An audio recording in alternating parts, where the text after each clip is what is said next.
السلام علیکم جی، میں ہوں نعمان ملک اور آپ دیکھ رہے ہیں میرے YouTube channel R J Noman Malik official. میرے ساتھ صدیق جان صاحب موجود ہیں۔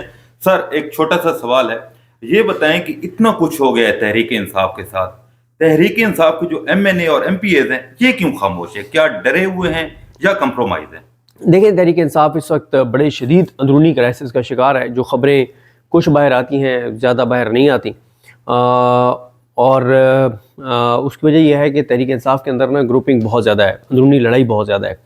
آپ اگر پنجاب کی بات کریں، علی حمزہ چیف آرگنائزر ہیں، لیکن مسئلہ یہ ہے کہ وہاں پہ ظاہر ہے ان سے پہلے حماد اظہر صاحب کا گروپ تھا، میاں اسلم اقبال صاحب کا گروپ تھا، تو اچھی خاصی انٹرنل لڑائی ہیں پنجاب کے اندر۔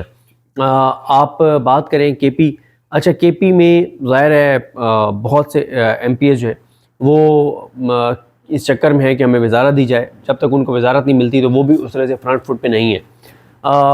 دو گروپس کے پی میں بھی ایسے ہیں جو یہ سمجھتے تھے کہ ہمیں وزارت اعلیٰ ملے گی، ان کو نہیں ملی تو وہ بھی اس طرح سے کمٹمنٹ کے ساتھ چیزیں نہیں کر رہے۔ تو یہ جو پی ٹی آئی کی اندرونی لڑائیاں ہیں یہ عمران خان کو خاصا نقصان پہنچا رہی ہیں۔ پھر آپ سلمان اکرم راجہ صاحب کو دیکھ لیں۔ دیکھیں، سلمان اکرم راجہ صاحب بہت ہی سنسیئر انسان، یعنی وہ 1% بھی کمپرومائز نہیں ہے۔ 1% تو کیا 0.001% بھی کمپرومائز نہیں ہے۔ ان کو کمپرومائز کیا بھی نہیں جا سکتا، لیکن ان کا مسئلہ یہ ہے کہ وہ ظاہر ہے وہ ایک وکیل بہت شاندار ہے، وہ ایک انسان بہت بہترین ہے، ان کی شخصیت بہت کمال ہے، لیکن وہ کوئی پولیٹیکل شخصیت نہیں ہے۔ پی ٹی آئی جیسی جماعت کا سیکرٹری جنرل ہونا، کیونکہ ان کا پرانا ان کو پتہ نہیں ہے کہ کون کون لوگ پارٹی میں، ان کی کیا اس سے پہلے قربانیاں ہیں، کس کی کیا کیپیسٹی ہے۔ اب مجھے نہیں پتا کہ ان کا تھنک ٹینک کون ہے، کون ان کو یہ ساری چیزیں بتاتا ہے کہ بھئی پارٹی میں کون کون لوگ پرانے ہیں، ان کی کیا ورتھ ہے، کس کا سیاسی قد کاٹ کیا ہے، کس کا کیا ویژن ہے، کون بہتر انداز میں مشورے آپ کو دے سکتا ہے۔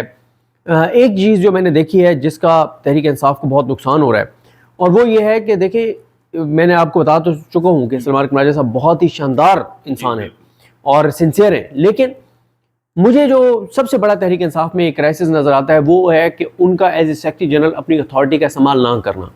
مجھے اس میں سب سے بڑا ایک ایشو نظر آتا ہے کہ آپ سیکرٹری جنرل ہیں، عمران خان آپ پہ سب سے زیادہ انحصار کرتے ہیں۔ دیکھیں، کسی بھی پارٹی اور یعنی آپ اس کا اندازہ ایسے لگا لیں کہ صدر پاکستان کون ہے؟ آصف علی زرداری، ان کا کسی چیز میں کوئی رول نہیں ہے۔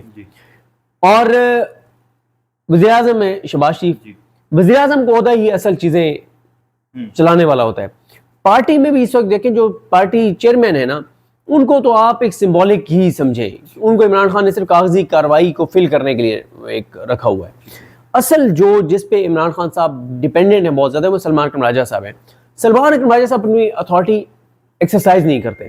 اگر سلمان اکرم راجہ صاحب اپنی اتھارٹی ایکسرسائز کرتے ہوتے تو سہیل آفریدی کو حیات آباد جلسے میں پبلکلی یہ بات نہ کہنی پڑتی کہ سلمان اکرم راجہ صاحب سیکرٹری جنرل صاحب آپ اس چیز کو انشور کریں کہ تمام MNAs MPAs Adiala کے باہر بھی آئیں، اسلام آباد کورٹ کے باہر بھی آئیں، اور اگر کوئی نہ آئے تو اس کو نیم اینڈ شیم کیا جائے۔ یہ ایک طرح سے ایک پارٹی کی کمزوری کی علامت ہے، لیکن سہیل آفریدی کو یہ بات کیوں کہنی پڑی؟ کیونکہ ان کے اوپر دباؤ بہت بڑا ہے، لوگ ان کی طرف دیکھ رہے ہیں، لوگ ان سے سوال کرتے ہیں آپ کیا کر رہے ہیں، تو اس لیے انہوں نے اس بات کو پبلکلی کر دیا۔ دوسرا جی، سہیل آفریدی سے سوال کرنا غلط نہیں ہے، کیونکہ دیکھیں یہ تو ایک لمبی لڑائی ہے، وہ جو بھی کام کر رہے ہیں تاریخی کام کر رہے ہیں آج تک، حالانکہ آپ کو بھی پتہ ہے کہ اتنی جلدی ایک مقام پہ پہنچ جانا مشکل ہوتا ہے انسان کے لیے، لیکن ہم نے جو دیکھا ہے انہوں نے صحافیوں کو بات چیت کی ہے، بلایا ہے، آپ کو میڈیا کے لوگوں کو بلایا ہے۔ دوسرا، عمران خان صاحب کے حوالے سے وہ کہتے ہیں چاہے وہ دشمن بھی ہے اس کو بلائیں، میں بات کرنے کو تیار ہوں، میں انٹرویو دینے کو تیار ہوں، لیکن ہماری عوام کیوں اتنی جلد باز ہے کہ ہمیں دیکھیں میں بتا دوں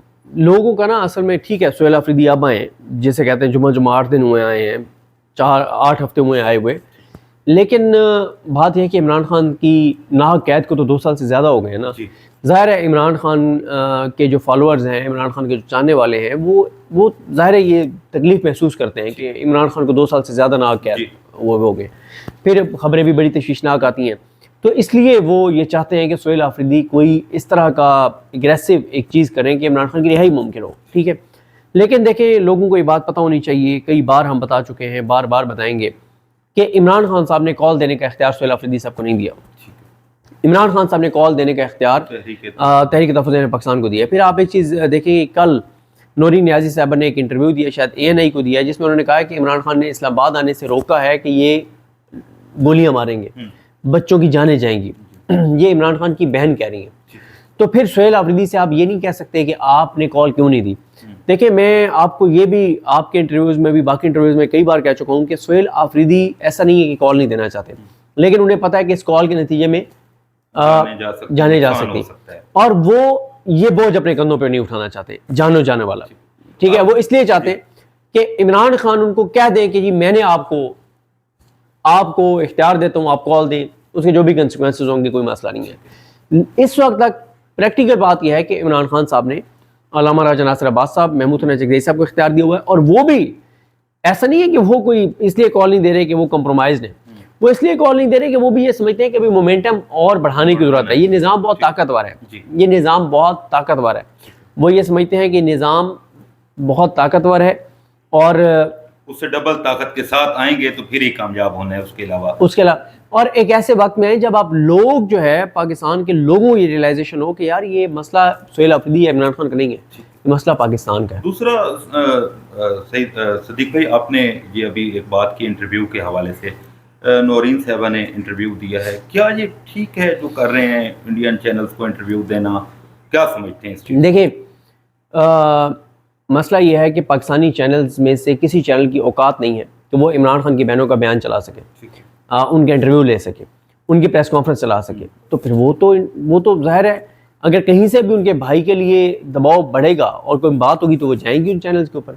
آپ دیکھیں نا, اب کون ذمہ دار ہے ان کے انڈین چینل پہ جانے کا؟ وہ لوگ ذمہ دار ہیں جنہوں نے ان کی ملاقات اپنے بھائی سے 4 نومبر کے بعد نہیں ہونے دی, جنہوں نے جو عمران خان کو اذیت دے رہے ہیں, تکلیف دے رہے ہیں. اب پتہ نہیں عمران خان کو کیسے رکھا ہوا ہے, پتہ نہیں ان کو کس طرح سے ٹارچر کیا جا رہا ہے, پتہ نہیں ان کو کیسے آئسولیٹ رکھا گیا ہے. تو اس چیز کے ذمہ دار وہ لوگ ہیں. آپ منگل کو ملاقات کروا دیتے تو انڈین چینلز کی خبریں چلتی نہیں. آپ یہ جو لوگ ملاقات نہیں کروا رہے وہ دراصل ذمہ دار ہیں جو کچھ اس وقت انٹرنیشنل میڈیا پہ اور انڈین چینلز کے اوپر ہو رہا ہے. دیکھ بھائی, چلو عمران خان صاحب سے نہ ملوانا ایک بات سمجھ میں آتی ہے, بشرا بی بی کو بھی آئسولیٹ کیا ہوا ہے, اس کی کیا وجہ ہے؟ دیکھیں مسئلہ یہ ہے نا کہ بشرا بی بی کو اس لیے اذیت دی جاتی ہے کہ عمران خان پہ دباؤ بڑھے اور عمران خان تکلیف محسوس کریں اور عمران خان کمپرومائز کر لیں. لیکن بشرا بی بی نے عمران خان صاحب کو کہا تھا اور وہ اس بات پہ قائم رہیں اور انہوں نے ثابت کیا کہ میں آپ کی کمزوری نہیں بنوں گی, طاقت بنوں گی, اور انہوں نے سرنڈر نہیں کیا. ظاہر ہے ان کی فیملی کو بھی نہیں ملنے دیا جاتا, ان کے جو کپڑے یا باقی چیزیں لے کے جاتے ان کی فیملی وہ بھی نہیں دینے دیتے. اور عمران خان صاحب اور بشرا بی بی صاحب اس وقت مکمل طور پہ آئسولیٹ ہیں, اور ان کو یہ اس سے بڑا ٹارچر کیا ہو سکتا ہے کہ آپ کسی کو کہہ دیں تنہائی میں رکھ دیں. تو یہ بڑا ایک چلیں میرے 2 چھوٹے سے سوال ہیں, اگر مختصر بتا دیں. ایک خبریں یہ چل رہی ہیں کہ شاید منگل سے پہلے یا منگل تک کسی نہ کسی بندے کی ملاقات کروائی جا سکتی ہے عمران خان صاحب سے, کیا یہ سچ ہے؟ دوسرا, رانا ثناء اللہ ٹی وی پہ بیٹھ کے جس طرح کے بیان بازی, جس طرح کی باتیں وہ کر رہے ہیں, چاہے وہ پی ٹی آئی کے حوالے سے ہیں, چاہے وہ سہیل آفریدی کے حوالے سے, اس کو آپ کیسے دیکھتے ہیں؟ دیکھیں رانا ثناء اللہ صاحب بڑے انقلابی بنے ہوئے تھے 8 فروری کے بعد, لیکن جب سے ان کو عہدہ دیا گیا ہے, سرکاری طور پر ایڈجسٹ کیا گیا, تو تب سے جب سے جو ہے وہ سرکاری گاڑی اور کھانے کھابے اور ساری چیزیں, پیٹرول ڈیزل اور ساری چیزیں عوام کے ٹیکس سے پیسے سے مل رہی ہیں, تو ان کا ضمیر ٹھنڈا ہو گیا ہے اور ان کا انقلاب بھی ٹھنڈا ہو گیا ہے. سول سپریمیسی کی باتیں بھی اب وہ بھول گئے. تو ایریلیونٹ لوگ ہیں سارے, نواز شریف سے لے کے رانا ثناء اللہ سے لے کے سارے, یہ سارے کے سارے ان کی کوئی کیا سیاسی طور پہ حیثیت ہے بیچاروں کی. ہارے ہوئے لوگ ہیں, دھتکارے ہوئے لوگ ہیں, مسترد شدہ لوگ ہیں. تو لیکن یہ ہے کہ پریشر بڑھ رہا ہے, اور جو آپ نے بات کی بالکل منگل سے پہلے بھی کسی کی ملاقات کرائی جا سکتی ہے. ہو سکتا ہے. بالکل, بہت شکریہ صدیق بھائی آپ کا. جی بالکل, میرے ساتھ صدیق جان صاحب موجود تھے.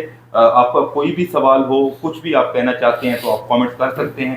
مجھے دیجیے اجازت, اللہ حافظ.